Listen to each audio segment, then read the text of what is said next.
एक बार फिर से रेक्टिलिनियर मोशन के 3 क्वेश्चन लेकर इस वीडियो में आपके सामने आ रहा हूँ। ये तीनों क्वेश्चंस आप लोगों के लिए बहुत इंपॉर्टेंट हैं जिन्होंने अभी रिसेंटली रेक्टिलिनियर मोशन पढ़ा है और उनको अगर कुछ एक्स्ट्रा प्रैक्टिस करनी है तो आप इन क्वेश्चंस के माध्यम से प्रैक्टिस कर सकते हैं। क्वेश्चन मैंने जानबूझकर इस तरह से चुने हैं ताकि पहले 2 क्वेश्चन में आपको कांस्टेंट एक्सेलेरेशन वाले क्वेश्चन की प्रैक्टिस हो और उसके बाद तीसरा जो क्वेश्चन है थोड़ा टफर साइड पे है, उसमें वेरिएबल एक्सेलेरेशन जो कि पोजीशन के साथ वेरी करता है उसकी आपकी प्रैक्टिस होगी। तो चलिए पहला क्वेश्चन शुरू करते हैं। In this question, you are given a body which is thrown vertically up from the top of a tower. When the body descends through a distance 3 meters below the top, its velocity is double what it was at the same height above the top. The maximum height reached by the body is.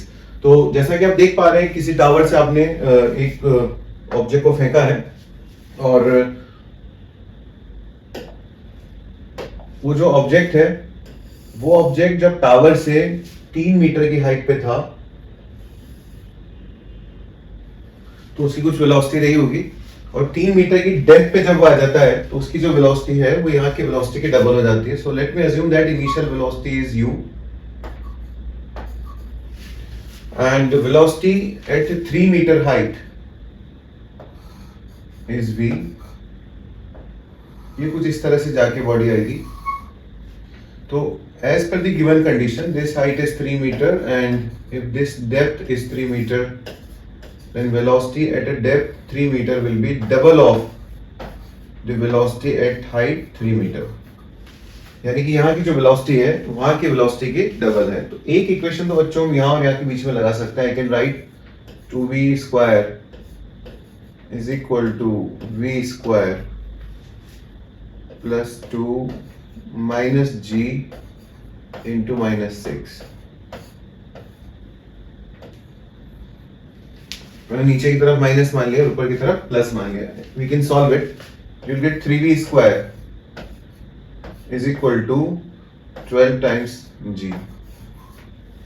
और you can also write v square is equal to 4 times g. So this is my first equation.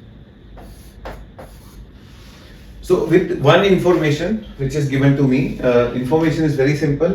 The velocity at 3 meter height is v and velocity at 3 meter depth is 2v. So I just applied equation between this point and this point. अब मुझे basically maximum height चाहिए और हम जानते हैं maximum height जो होगी वहां पर velocity 0 होगी।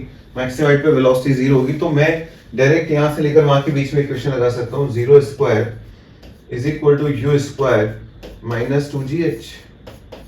So I can calculate h which is u square divided by 2g. यानी कि अगर मुझे मैक्सिमम हाइट निकालनी है तो मुझे u की वैल्यू चाहिए। अब मैं u की वैल्यू कहाँ से निकाल सकता हूँ? मैं एक काम करता हूँ, यहाँ और यहाँ के बीच में इक्वेशन लगा देता हूँ। कहाँ के बीच में? यहाँ और वहाँ के बीच में। So I can write v square is equal to u square minus 2g into 3. I can replace this value here. So this is 4g and 6g, so u square will be equal to 10 times g. I am taking g is equal to 10, so you can calculate u is equal to 10. Once you calculate u, you will be able to calculate h max, which comes out to be 5, and the correct answer will be 5.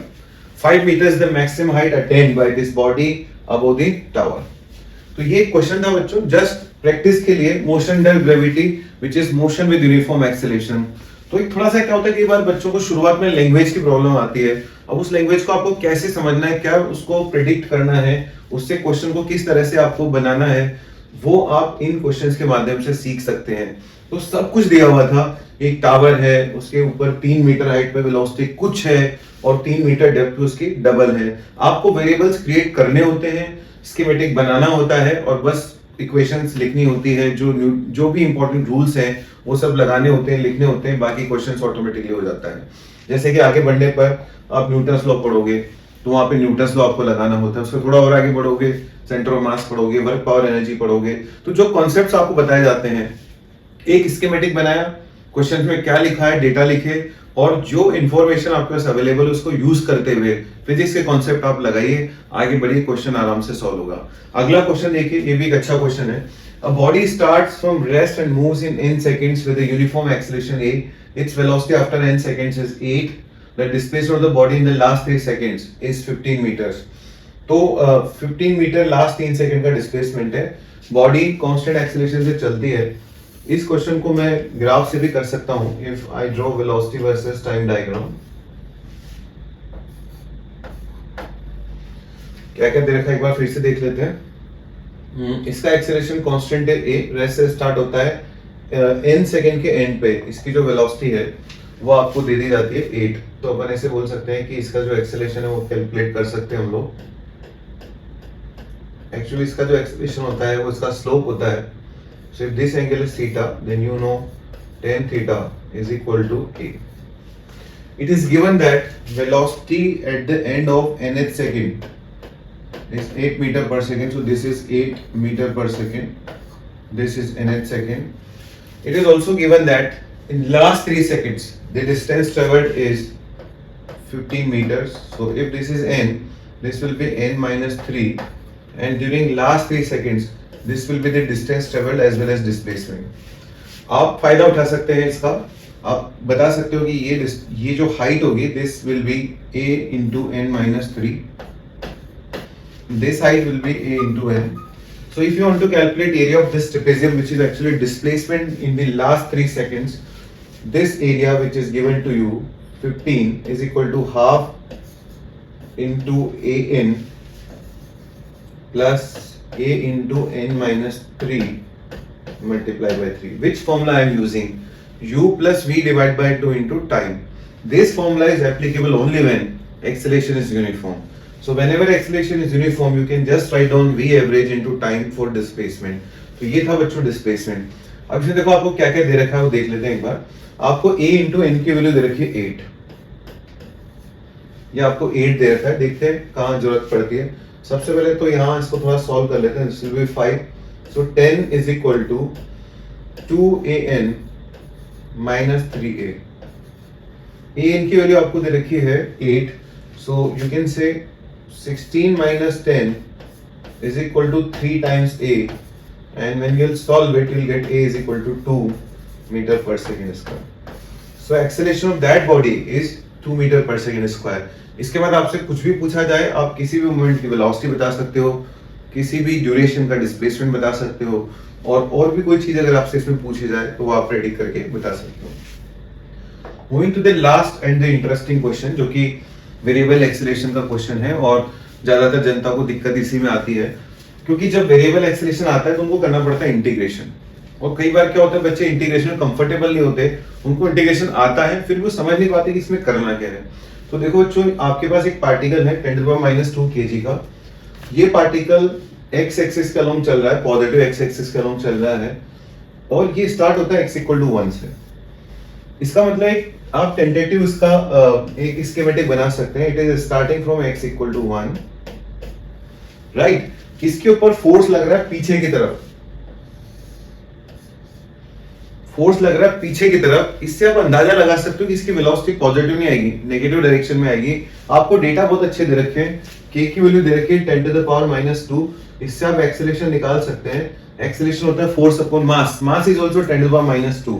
तो यहाँ पे जब आप 10⁻⁻² से divide करोगे आपका acceleration आ जाएगा -1/2x²। Simple सा।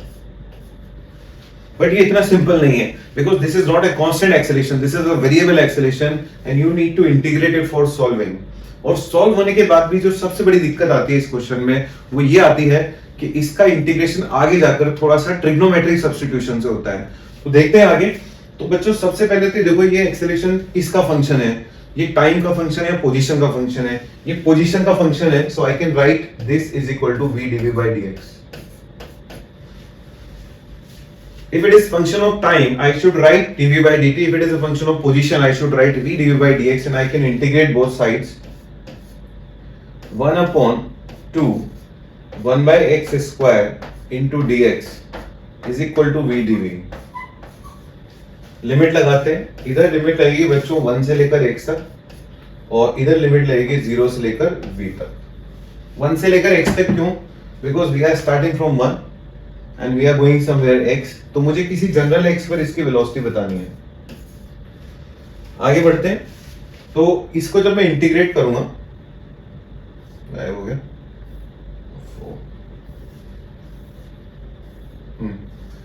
तो इसको जब मैं इंटीग्रेट करूंगा तो यहाँ पर देखिए 1/x² का इंटीग्रेशन तो -1/x, so I can right 1/2 -1/x, और ये माइनस खत्म कर देंगे एक दूसरे को, so it will be 1/x - 1, ये x है, थोड़ा सा सही से लिख लेते हैं। ओके, राइट हैंड साइड में क्या आएगा बच्चों, आपके पास राइट हैंड साइड में आएगा v, है ना। तो ये आपके पास वेलोसिटी आई 1/2, 1/x² का इंटीग्रेशन क्या होता है -1/x। आपने वहां पर लिमिट डाली, जैसे आप लिमिट डालोगे वहां पे अपर लिमिट आएगी बच्चों x, तो मैंने x डाल दी, लोअर लिमिट आएगी 1, तो मैंने 1 डाल दी, और इधर थोड़ा इंटीग्रेशन में गड़बड़ कर दिया। This is v² divide by 2 basically, because I am going to integrate v which is v dv, I am going to integrate v which is v² divide by 2। 2 से 2 कैंसिल हो गए, आपके पास वेलोसिटी की value आती है बच्चों plus minus √1 - x divide by x। अब सबसे पहला तो अपने को यहां से एक कंक्लूजन निकालना है। कंक्लूजन ये निकालना है कि इसके तो 2 रूट्स हैं, प्लस भी रूट हो सकता है, माइनस भी हो सकता है, हमें कौन सा वाला लेना है। तो जैसा कि मैंने आपको बताया, तो particle was starting at rest from x = 1, force was in negative x direction, so definitely velocity should be negative. इसका मतलब आपको प्लस वाला सॉल्यूशन नहीं लेना है, आपको लेना है इसका माइनस वाला सॉल्यूशन। प्लस वाला सॉल्यूशन हमारे लिए एक तरह से ऑब्सोल्यूट हो गया, हमारा जो मेन सॉल्यूशन है वो होगा माइनस वाला solution, so I have to start with minus solution. इसको अगले पेज पे लेके चलते हैं। So here I can write velocity is equal to -√1 - x upon x। अब रायता यहाँ से फैलना शुरू करता है, हमको इसको करना है इंटीग्रेट। तो ये नॉर्मल इंटीग्रेशन नहीं है, इसके इंटीग्रेशन के लिए आपको x की वैल्यू लिखनी पड़ेगी sin² theta. Your dx will be 2 sin theta cos theta d theta। So when I'll put x equal to sin² theta, this will be 1 - sin² theta divide by sin² theta. इसको मैं लिख सकता हूँ dx divide by dt, क्योंकि velocity dx divide by dt होता है, तो dx हो रहा है आपके पास 2 sin theta cos theta d theta. तो हम एक काम करते हैं, सारी वैल्यूज पुट कर देते हैं। This will B 2 sin theta cos theta d theta, और यहां से sin थीटा इधर आ जाएगा बच्चों, और 1 - sin² थीटा क्या होता है cos² थीटा, तो क्या बन जाएगा वो cos थीटा। एक माइनस साइन को वहीं छोड़ दो और उसके साथ कौन जाएगा dt। मैंने क्या क्या वेरिएबल सेग्रीगेट कर दिए, इधर वाला केवल थीटा वाले हो गए और उधर वाले जो है वो सिर्फ टाइम वाला बच गया। आपको बेसिकली बताना है, उस क्वेश्चन के अंदर 2 क्वेश्चन आपसे पूछे थे। पहला, आपको x = 0.50 पे वेलोसिटी बतानी थी, वो काम आप यहाँ पे कर सकते हो। आप वेलोसिटी के लिए आप वेलोसिटी के लिए इसके अंदर x = 0.5 डाल सकते हो। सोच के देखो, x = अगर 0.5 यहाँ पे डाल दिया तो क्या बन जाएगा 1 - 0.5 upon 0.5 which is √ के अंदर 1, √ के अंदर 1 और आगे माइनस साइन, तो आपका आंसर आ जाएगा बच्चों -1 मीटर पर सेकंड, जो कि यहाँ पे दिया हुआ है।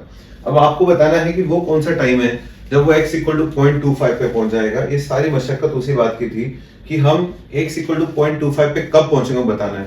तो मैंने क्या किया, इस वेलोसिटी को लिख दिया dx डिवाइड बाय dt।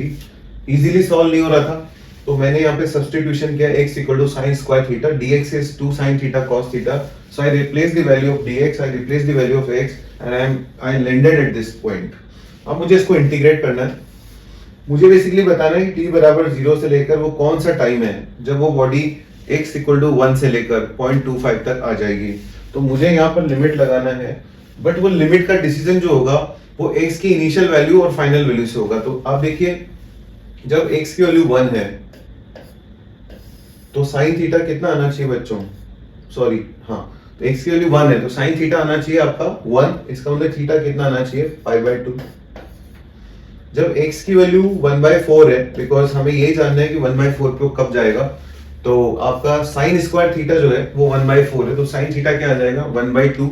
इसका मतलब हमें कहां तक जाना है π/6 तक जाना है। खास बात ये कि x की वैल्यू 0 से लेकर 1 के बीच में लेनी है, वो भी पॉजिटिव लेनी है। इसका मतलब हम लोग ये देख सकते हैं कि हमारा जो एंगल है एक तरह से π/2 से स्टार्ट होके कम हो रहा है, because we are moving from 1 to 0। इसका मतलब 1 π/2 और 1/4 जब sin² थीटा था और जब sin थीटा 1/2 था, तो साइन थीटा 1/2 कब होता है, जब थीटा π/6 होता है। तो जब भी हम इस तरह से इंटीग्रेशन में सब्स्टिट्यूशन करते हैं तो हमें लिमिट्स चेंज करनी पड़ती है according to the new parameter. तो आपकी x की वैल्यू जब 1 है तो आपका एंगल था π/2, और x की वैल्यू जब आपकी 1/4 है तो एंगल का वैल्यू आ रहा है π/6। ठीक है, अब हम इसको इंटीग्रेट करने जा रहे हैं। देखो बच्चों, cos थीटा से cos थीटा कट गया, ये बन गया 2 sin square theta. 2 sin square theta को अपन लिख सकते हैं 1 माइनस 2 sin थीटा डिवाइड, बस इतना ही लिख सकते हैं, बिकॉज वो फॉर्मूला होता है ना, cos square theta minus sin square theta is equal to, थोड़ा सा गड़बड़ कर दिया,